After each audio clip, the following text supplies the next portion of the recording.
The extraordinary thing about Mega Man 2 is that it almost didn't happen. Sales of the first were low, and it was only with the special permission of Capcom's vice president that development was allowed to proceed as long as the staff worked on it on their own time. It was a real labor of love.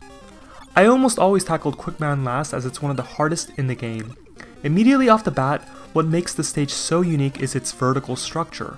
While it's true that many games have levels where you climb upwards, Quickman had you racing down, and the concept of speed isn't imposed on you by a timer, rather there's thick laser beams that'll obliterate Mega Man if he isn't quick enough. Throughout the stage, Mega Man will see that dropping into different areas has slightly different results that'll reward riskier players. This whole first segment is a warm-up for an even more intense drop later in the stage. The accelerated pace suddenly comes to a halting crawl. Mega Man finds himself in a long hallway. The motif of speed is reversed as the entire room goes dark and the whole layout isn't visible. A Chanky maker lights up the room and the wall sprites have changed color. I was running and jumping blind trying to get past the black spaces.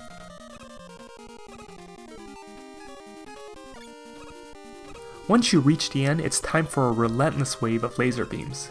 This is not just the most difficult part of the stage, but also one of the hardest sequences in Mega Man 2.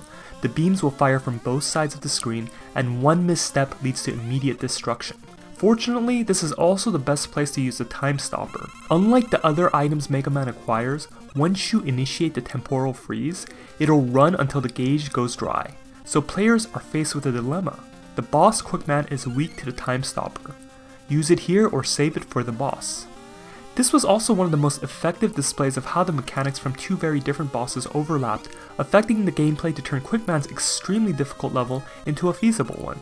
Speed was important, but speed could be beaten using this new tool. Players were in a sense outsmarting the game design with an alternative method.